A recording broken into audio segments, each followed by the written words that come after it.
Hi everybody, we've got a leopard here. Don't know who it is. It could easily be Mvula. Oh, he's just disappeared behind that rock. There he is. You can see his head popped up. He's just behind that rock. He's just stuck his head up. I know it's not a great view, but it is a leopard, everyone, you see? I don't know who that is. Apparently he's been calling. He doesn't look particularly relaxed though, does he? We'll just wait here. We're a good distance away from him.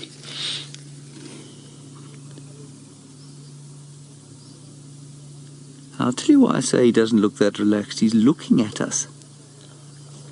And at that distance, you know, that leopards we know really well, I don't think they'd bother to look at us. Any ideas from any of you would be greatly appreciated. If you have any clue who this fellow is.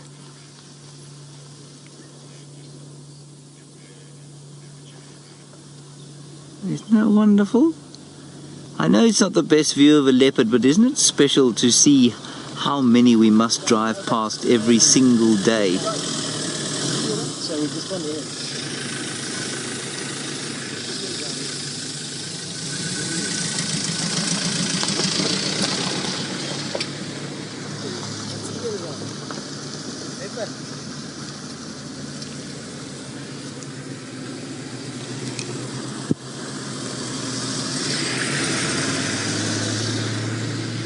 Sorry, we're just waiting for cars to continue driving past us. All of them wondering what we're looking at. Now, we can't go any closer. Taxon, who's in there... Kirsten apparently says this is Djuma. Is that Kirsten in final control?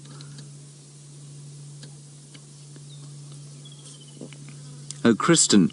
Kristen, I would be interested if it was. I think it's possible. But I don't think so, because they saw Djuma this morning miles from here. And you can see also, I actually don't think he's unrelaxed, because if Ferg zooms out slightly, you'll be able to see the game drive vehicle's parked pretty close to him, and he's totally relaxed there. What I'll do is just quickly ask Tax, and he'll be able to tell us who it is. Tax, come in, Tax. Tax, which animal is this, do you know? It's Tingana, everybody. Copy, thanks. It is old Tingana who has marched a substantial distance today. And Tax reckons that he's just having a little rest there, that he's been calling all afternoon coming down south. So we're just going to stand by right here with our beautiful view of his left ear. Imagine somebody's just tuned in and I'm going on and on about Tingana and how wonderful he is and how great to see him in a drainage line behind a rock, and all we've got is his ear. There we go, now we've got a bit more. VM is now going to be deeply jealous, of course, because VM is looking at the lions. He likes lions, but he really does love Tingana. Hello, fellow. Come this way. You've got thousands of people waiting to see you in all your magnificence. For those of you who are new viewers, Tingana is now... Ooh, how old is he? He must be... He can't be 11 yet, is he? I think he is. I think he's 11 now. 10 or 11. The Prince of Djuma, here he comes. He's calling.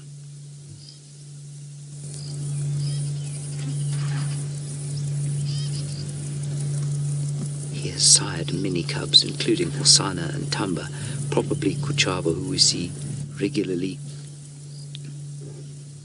And, of course, Shadow's little leopard cub, who's not called Barbara.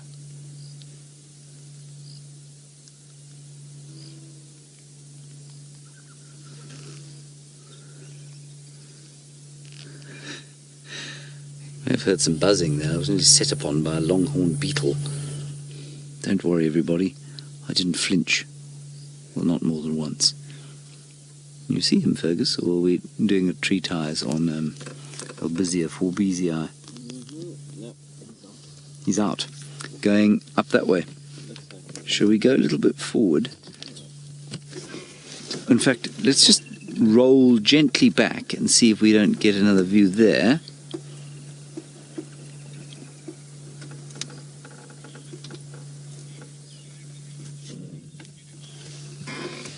Christy, you say, why does he look so skittish? I think I've made a mistake. I don't think he is skittish. I think it was probably just the fact that he was sitting above the rock there and kind of peeking out from behind it. So I don't think he was skittish. I think it's my mistake. I think I made an error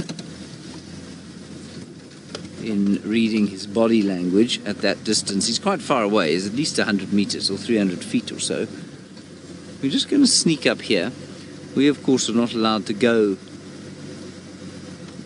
into Torchwood. That's where he's sitting now. But if he crosses the road into Chitwa, well, hell, then we will be in business. They have got him. They've still got him.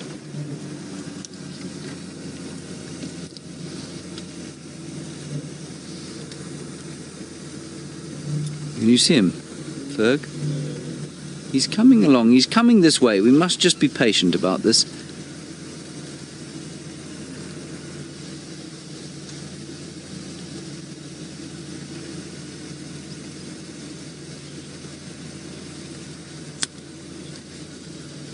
Kathy, you're saying who is he calling to? Well, that's a very good question, because he's been doing it quite vociferously over the last 48 hours or so.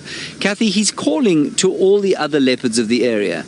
I think he's feeling threatened by something. Some other male leopard is threatening his dominance in this area. I think it's probably Djuma who's coming down into his area. I don't think it's the presence of Hosana or Tamba. They're too small yet, I think, to be giving him any sort of worries. And so I think it's probably the presence of Djuma the leopard that is causing the problem. And so he's walking around saying, this is my spot, don't you dare come near it or I'll give you a jolly good thrashing. Although I'm not sure he's that polite about it.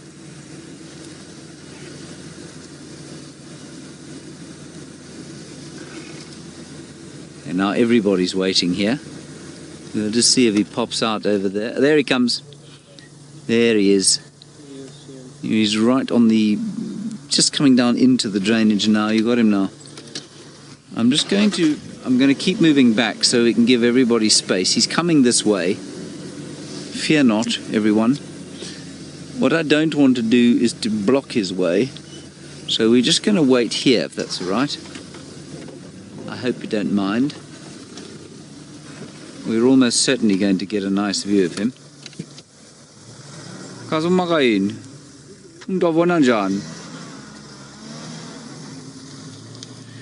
I'm just talking to Taxon. We're having a good laugh. We'll just have to wait here. I know it's a little bit frustrating, but you know, we do get some wonderful views of leopards, and so we're just going to be very patient here. Stations on Ngari Main. We've got Tingana coming south along the Molonini here. Here he comes.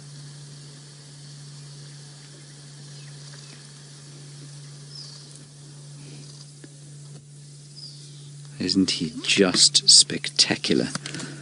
I may have to do some illegal work here. Don't tell anyone, please, everybody. Promise you won't. I won't show you a leopard again if you do.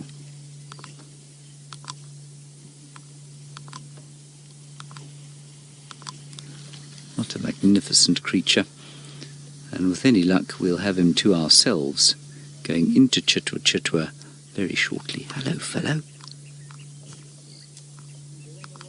I'll tell you, you've got to be very brave if you're going to take him on as Djuma. This is a leopard in his prime. He's experienced, he knows what's going on. I'm going to shut up now while he walks straight past us. He's just over there. It's that spotted thing there. That's him. That's the leopard. Hello. I'm going to follow you if it's all right. Is that okay? Thank you, I think I will. You just move back. There's going to be a great... Hello, how are you? We're just live. Good to see you. It's fascinating. I've just seen people I know on the back of the car there. I'm just going to stop here because what I don't want to do is get in everybody else's way. Most people are not going to be able to follow him in here. Any station, Chitwa, copy me?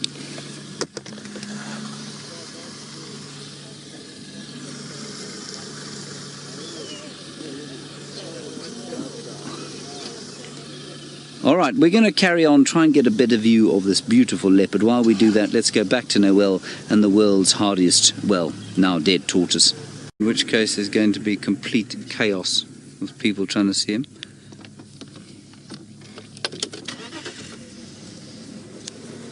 Oh, we're live. There we are.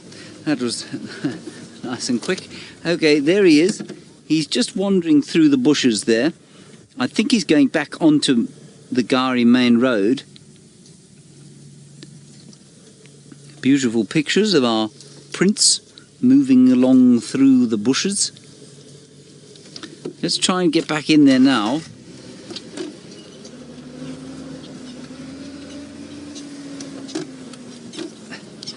Not sure how many people are coming to or from this sighting. Anyway, never mind. We'll enjoy him. There he goes. It's not the best shot of him, but I think it's better than we've had for a little while. He's got his tail up in his I mean no harm posture. I think surrender would be too strong a word to describe the pose, but it is a sort of peace sign, if you like. I come in peace.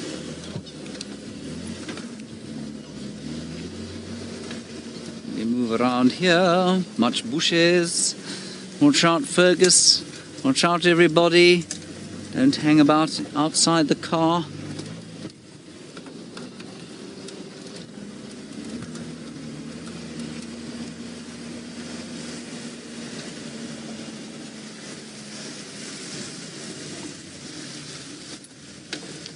Now, Marisha, you're saying, who do I think is likely to challenge Tingana in the future? We're just going to do a bit of off-roading here. Marisha, I think that... Ooh, no, we're not. We're not in a Land Rover. I think you'll find that he will be challenged... it's possible by Tambo or Hosana. I kind of hope that that isn't the case, though, because, of course, they are his offspring. But they are two males coming into their own, and, you know... in 2 years' time or so, they are going to be pretty prime males, and when that occurs, they're not going to really care where they live. But most importantly, in 2 years' time, he's going to be starting to sort of decline in mass, and his ability to fight them off will be sort of fairly vastly reduced by 2 years' time. Here we get a nice view of him. No, we won't. There's a car coming.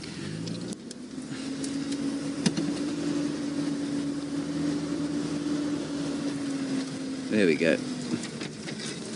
There we get a nice view of him coming now. Oh, he's turned round. How wonderful. No, don't do that.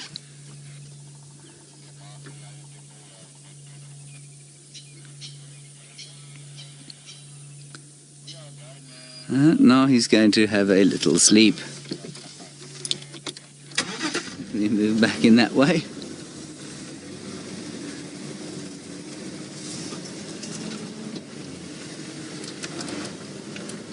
I'm not sure how much time we're going to have here, everyone. It does sound like there is a fairly excitable group of people coming this way. He's just in here.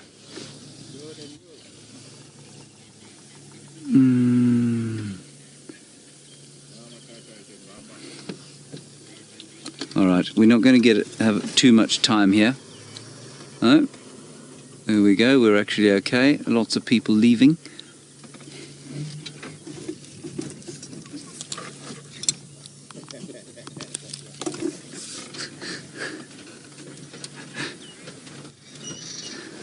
Sorry.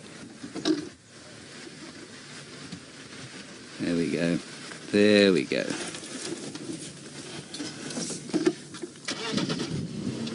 There we are. Hello, fella.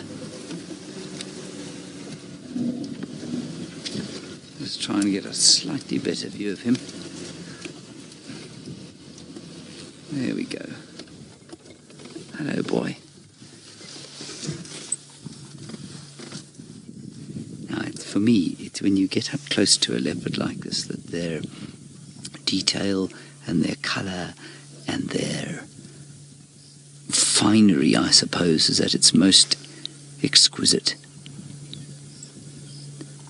And so seldom is it ever scuffed or marked in any way.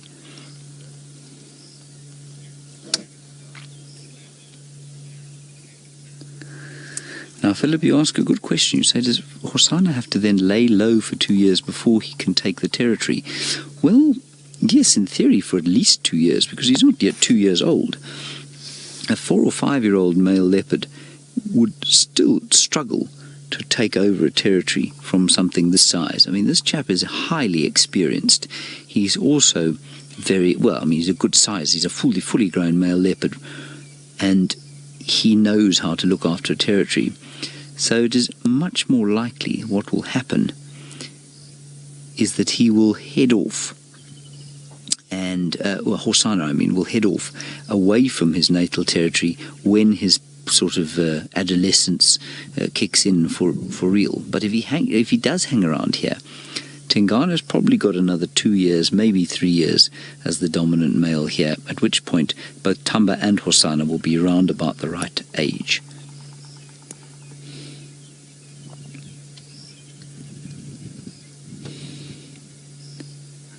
I don't think it's their presence that's making him so sort of vociferous and enthusiastic about his territory marking.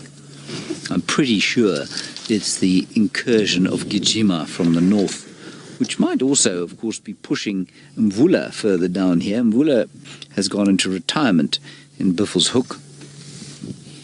Mvula is another male leopard, for those of you who don't know, but older than Tingana, and he kind of gave up being a territorial male and just decided he'd live as a leopard without a home. Okay, let's try and catch up with him.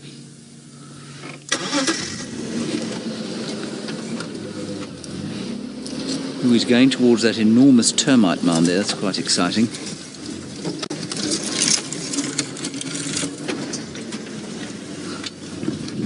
All right, we're going to keep up with him, try and get another great view. While we do that, Noel is just still with the lions, and maybe they'll get up and do something soon. There's a beautiful shot there of a creeper that we're going to look at. Oh, but what's behind the creeper, Fergus? Oh, it's Tingana the male leopard. Hello, Tingana. He's back onto Chitwa. He's climbed up a termite mound. He's just surveying his domain to see if there's anybody brave enough to call back at him or give him any kind of trouble whatsoever. It's a wonderful shot there of Djuma's most dominant male leopard. And Chitwa's, apparently.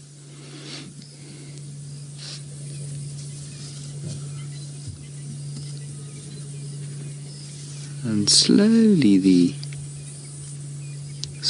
the night is starting to fall. Calls of the kukul, Birchel's kukul.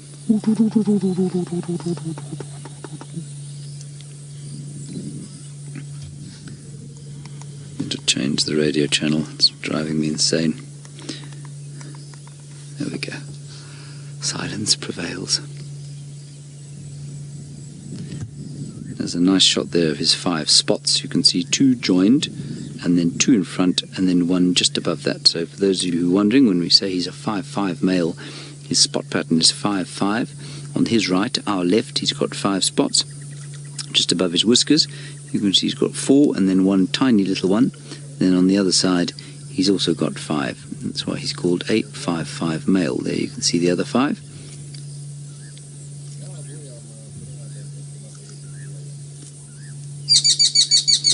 And now the birds have spotted him, and there's a woodland kingfisher shouting at him. You can see how deeply concerned he is by the woodland kingfisher.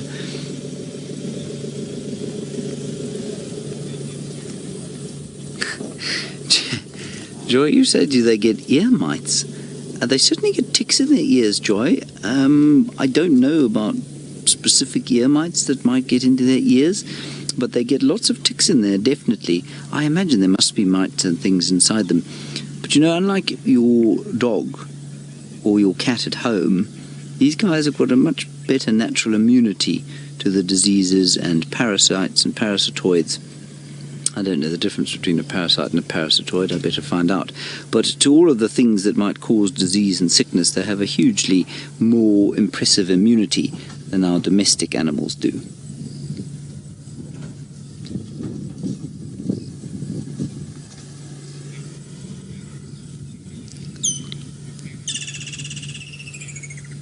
Well, Joanna, you're very lucky, but you say Tingana is magnificent, but Anderson will always be your favourite. I've never seen the Anderson male, Joy. I have seen pictures of him, and I would agree that he's a spectacular-looking creature. But bias and home bias precludes me from finding Anderson more attractive than Tingana. The Anderson male, I think, is larger than Tingana. And it's interesting, Tingana is thought of, anyone who sees him, they say he's an enormous male leopard. But he isn't. He's a good-sized male leopard, but he's no bigger than one would expect him to be.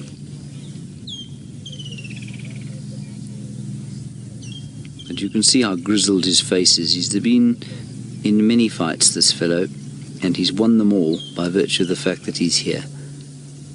And he's won them all for many years.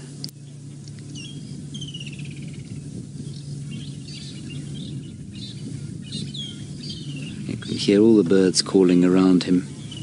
Magnificent leopard. Right, apparently, this is a very strange link. We're going to go across to Noel, who is apparently tearing up the tortoise. Interesting.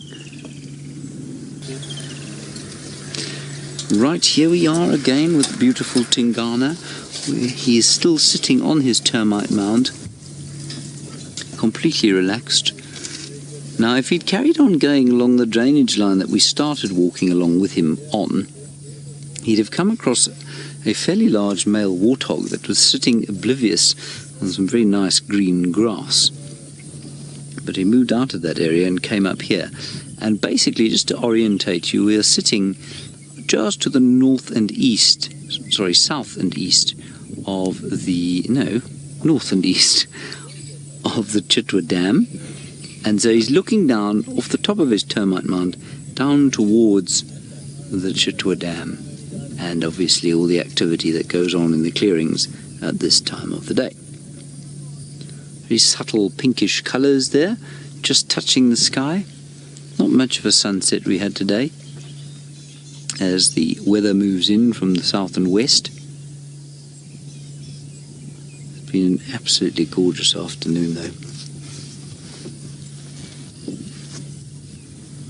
I'm just going to sneak slightly forward because Fergus is getting irritated with that piece of grass. Now, Jania, you're asking an interesting one. How's that, Fergus? A bit more. Yeah? Okay.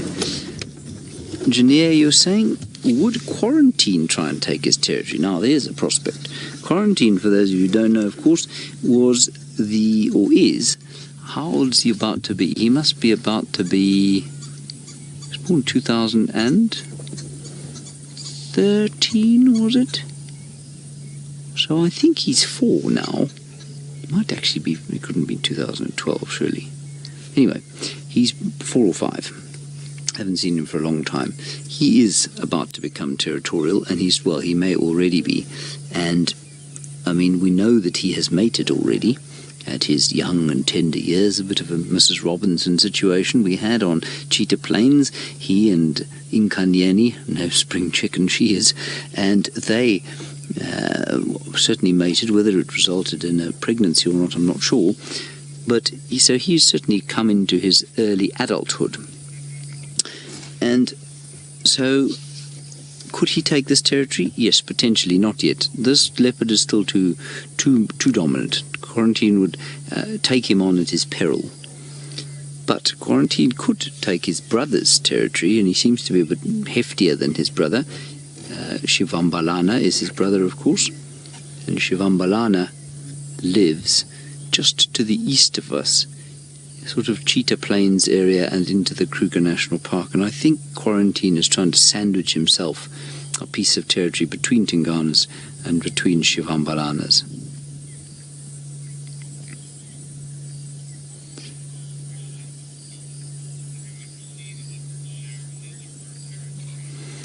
Now, Paula, no, I haven't. You say, have I ever seen a leopard share his or her territory? Not with another adult. Now, even leopards who are quite close to each other, and, Shadow and Karula used to see each other fairly regularly, but they used to spit at each other, and they weren't very happy when they saw each other. At Londolozi, there was an interesting situation where a wonderful old leopard called the 3-4 female, who very much reminded me of Karula, she used to hang around pretty close by to one of her daughters, and she actually adopted a cub from one of her daughters once. And so while they didn't share the same territory, they certainly were closer to each other than, say, most or than unrelated leopards are. But no, I mean, to find two adult males in a territory would be extremely unusual. I mean, that said, Mvula has survived in this chap's territory, and I think he's survived on the fringes of this chap's territory, and I think he's also managed to find a kind of almost unoccupied wedge of land. That's Mvula I'm talking about. And so while, yes, I suppose technically they shared similar areas, Tingana and Mvula, Mvula was not marking territory anymore.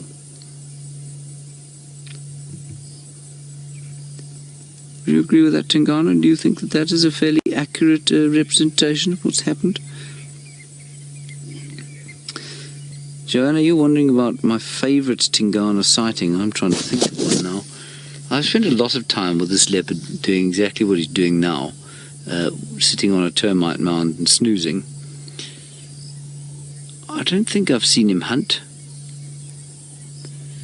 And I wasn't on it would have been the one that we had on our interview drive with Steve the other day, where Tingana and Hosanna were in the same sighting. That was hilarious. I think, you know what, I had a wonderful sighting once with him. It was just Viam and I and this leopard, and kind of quintessential perfect light, and no one else with us, away from any roads or vehicles or lodges or any infrastructure. And we sat with him for, 2 hours or so, as he walked up and down, climbed on termite mounds, and just looked regal. And I suppose what should I say? I suppose the energy of that sighting was just great for me. It was calm and regal and just very inspiring. So that's going to be my favourite Tingana sighting. I've seen him mating, of course, every so often. I always feel a little bad at watching these animals mate, such a private thing for us, but yes, when animals do it, we gawk at them as if it's a completely unprivate thing, which I suppose it is for them.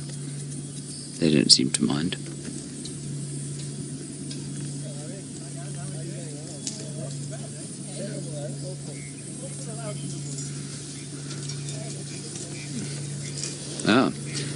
Now, Sand Colour, you're wondering if Tingana knows that his name is Tingana. I think that he thinks his name is George. Certainly, if I was to say George quite loudly, what he would do is look towards us. And why he thinks his name's George, I don't know. But Tingana he seems to be slightly confused about. It might be that he doesn't speak Shangaan very well. That's entirely possible. I'm obviously talking nonsense. These animals don't know what their names are. Absolutely they don't. And this is what amuses me so much when we start to name them. When I suggested that we call Shadow's new cub Barbara, Twitter broke for 4 days. It was meant purely as a small badly timed joke. And the point is that Barbara doesn't really care, which is not her name. Her name is not Barbara. Let me just make that very clear. These animals don't care what they're called, of course, but for us it's important.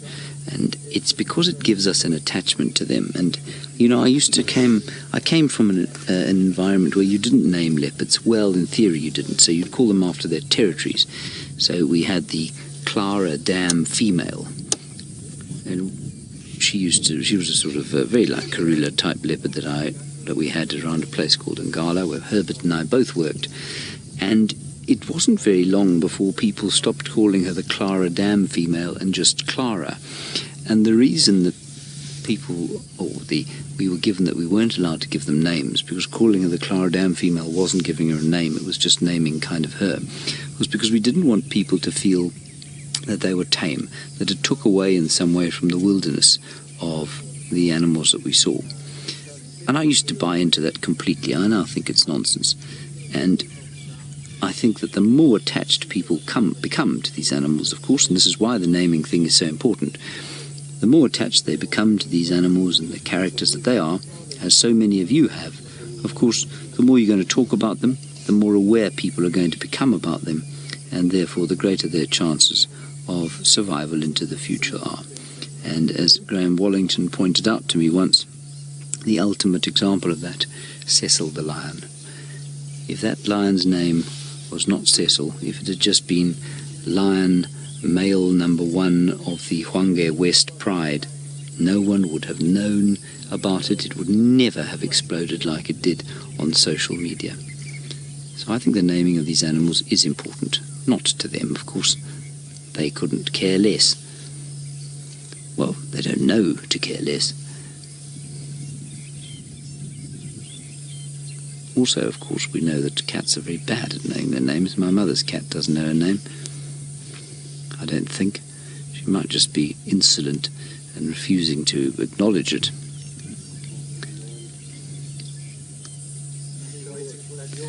I wonder, however, you know what, if you kind of raised a cub, I wonder if it would know its name. I suspect it would. Alrighty, we'll sit with them for just a little bit longer. While we do that, let's go back to those lions and find out if they're getting up.